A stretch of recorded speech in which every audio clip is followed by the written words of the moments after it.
Hello, everybody, and welcome back to another episode of the Daily Crypto News. And now, my big question of today is if you could only hold one coin for the rest of your life, which coin would it be and why? Put that in the comment section down below. And also, guys, make sure you follow my new Telegram, which is for important crypto news.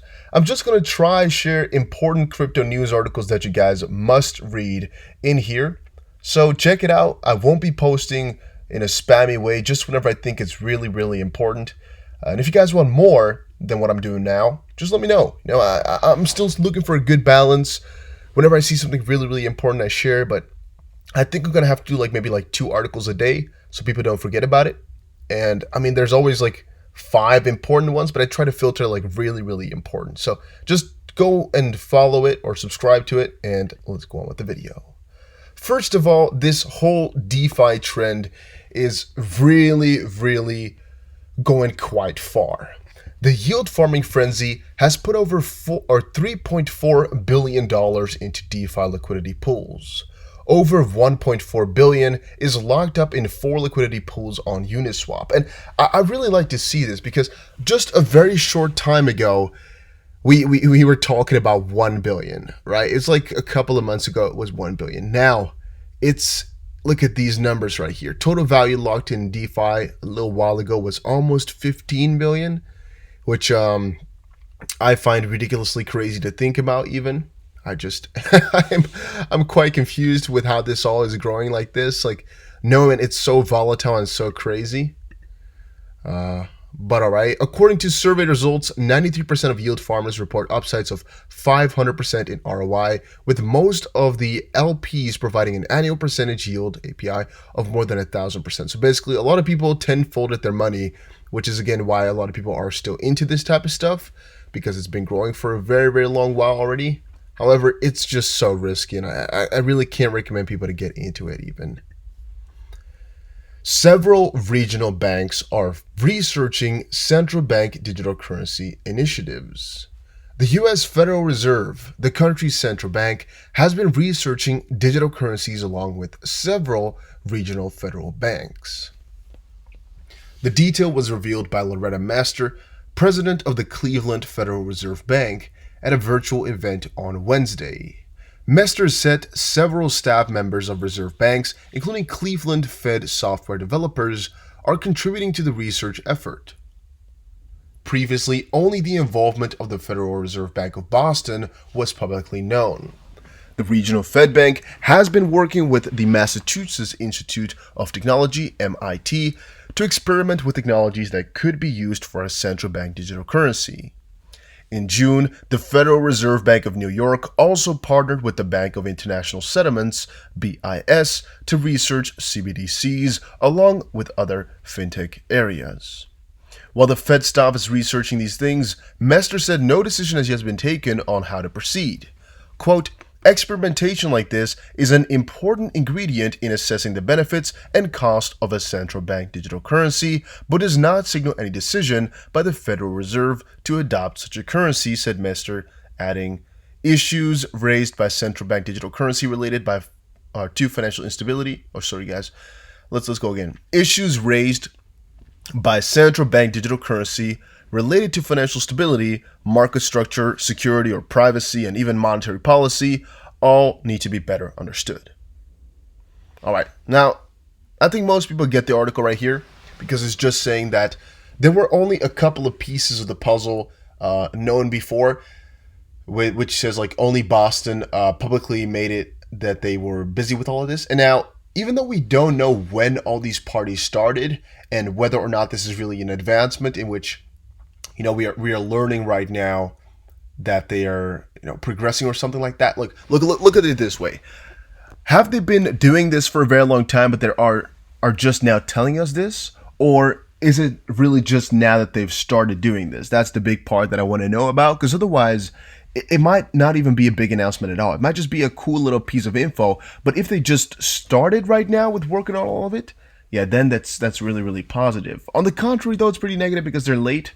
but I would say that's pretty damn good. In the end, though, it's all okay because it's just confirmations of kind of the inevitable, but it's confirmation though, so it's definitely a bullish thing though.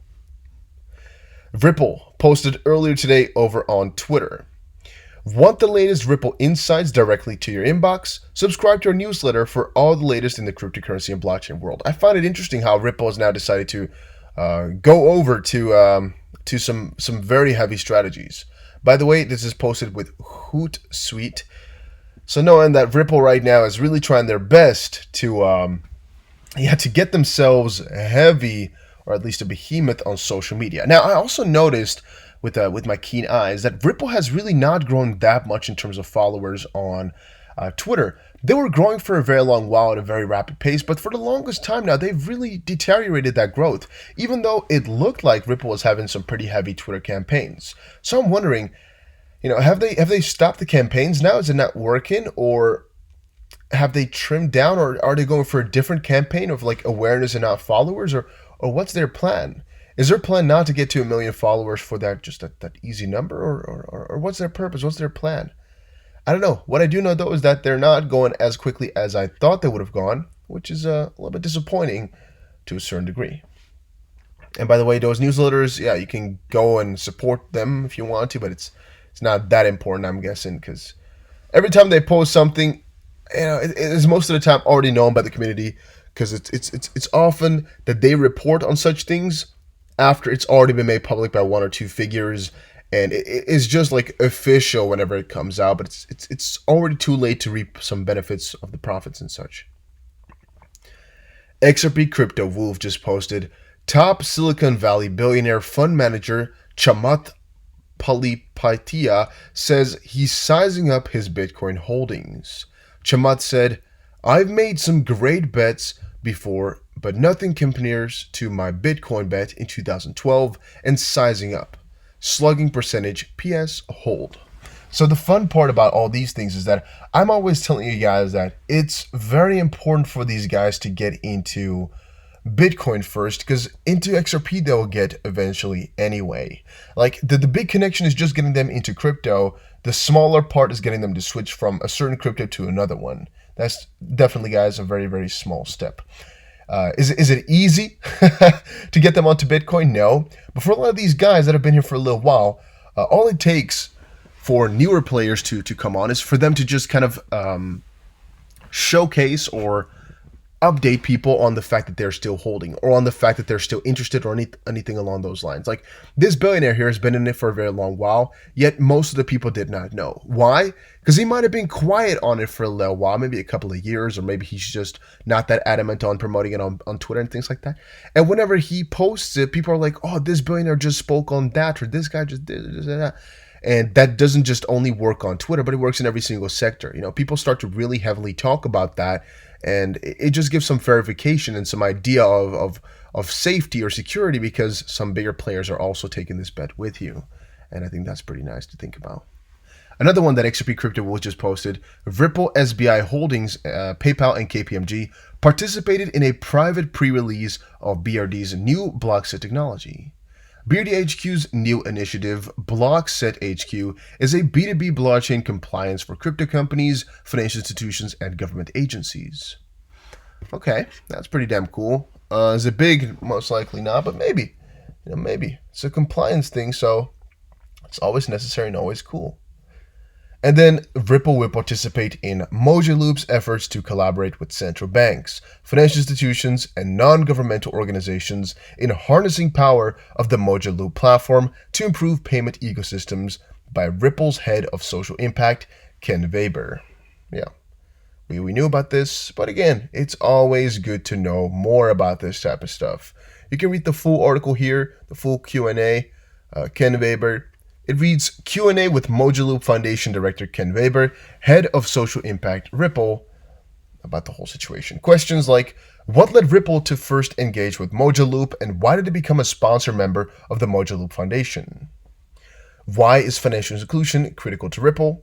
How will the Mojo Loop Foundation make an impact? And yeah, that's basically it. But I think the idea is quite clear in anything you can find in this little article.